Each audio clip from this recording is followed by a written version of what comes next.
Hi hello నమస్తే welcome to our channel Anil ఒక pilot. Difference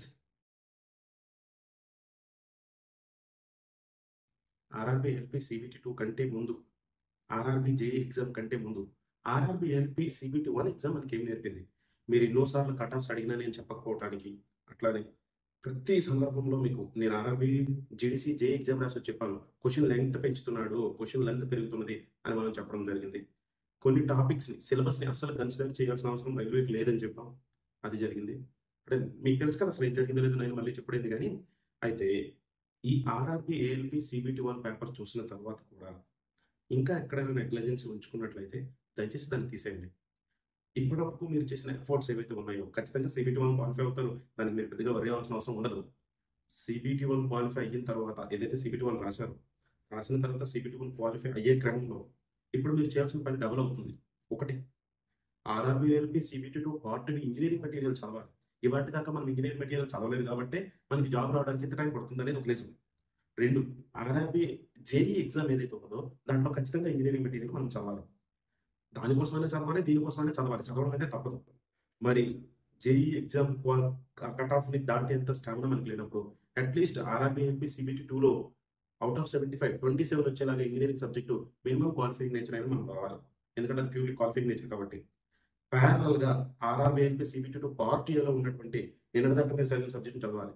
so, ఇవాల్టి నుంచి మీ ఎఫర్ట్స్‌ని, మీ టైమ్‌ని, మీ ప్రిపరేషన్‌ని ఇంక్రీజ్ చేయాల్సిన అవసరం వచ్చింది. పేపర్ ఎలా వస్తుందో మీకు అర్థమైంది. పేపర్‌లో ఎంత ప్రాక్టీస్ చేసినా ఎంత టఫ్‌నెస్ ఉంటుందో మీరు చూసారు. మీరు ఆ టేస్ట్ అనేది మీకు తెలిసింది. కాబట్టి ఇక్కడైనా కూడా కాస్త ఇంకా ఎవరో బయట నుంచి వచ్చి మోటివేషన్ ఇచ్చే అంత పరిస్థితి ఉండదింక మీకు. వన్స్ మీరు ఒక సీబీటీ 1 అనే ఒక ప్రిలిమినరీ ఎగ్జామ్ రాసారంటే ఇక మీరు ఆ జాబ్‌కి సంబంధించినటువంటి కోర్ యాస్పిరెంట్స్ మీరు అయిపోయినట్టే. నేను యాక్చువల్లీ ఇంకా ఎక్కువ కంటెంట్ చేయాలి. ఫేస్ వాష్ చేసుకొనొచ్చి నిద్ర టైమ్‌లో ఈ వీడియో చేస్తున్నా. అసలు వన్ సెకండ్.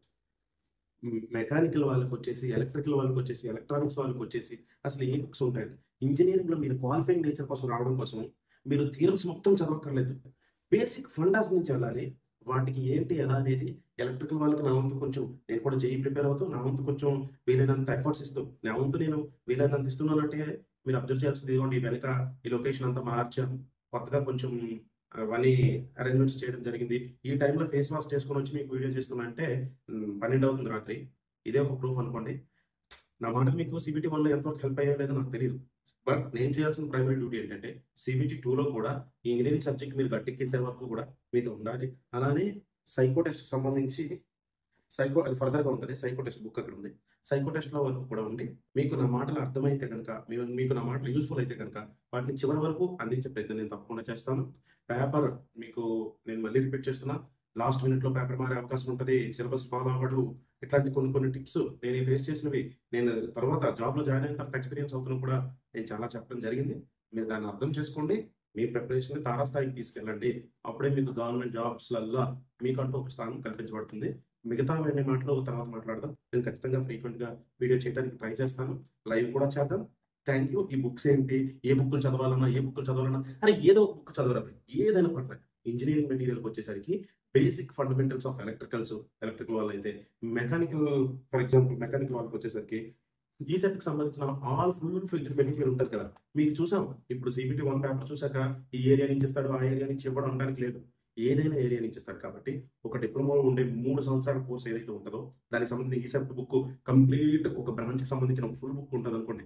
ఆ బుక్‌ని ఖచ్చితంగా తీయాలి. అందులో ఉన్న బేసిక్స్, స్టార్టింగ్ బేసిక్స్ నుంచి కొంచెం కొంచెంగా డెప్త్‌కి వెళ్ళాల్సిన అవసరం ఉంటది. మరి ప్యూర్ డెప్త్‌కి వెళ్ళిపోవాల్సిన అవసరం లేదు కానీ, మినిమమ్‌లో మినిమమ్ నార్మల్ బేసిక్స్ అయితే మాత్రం మీకు ఖచ్చితంగా తెలిసుండాలి. మిమ్మల్ని ఖచ్చితంగా చెక్ చేస్తాడు. అవొస్తేనే మీరు క్వాలిఫై అవ్వడానికి ఒక అవకాశం ఉంటది. నేను ఫర్దర్‌గా వీడియోస్ చేస్తాను. యాస్ బుక్స్ కూడా మాక్సిమం ఏవైతే యూజ్‌ఫుల్ ఉంటాయో చూసి మీకు చెప్పే ప్రయత్నం చేస్తాను. అలాగని ఎవరి మీద డిపెండ్ కాకండి. మీ ప్రయత్నం మీరు చేస్తూ ఉండండి. I wish you very good luck to all of you. Thank you.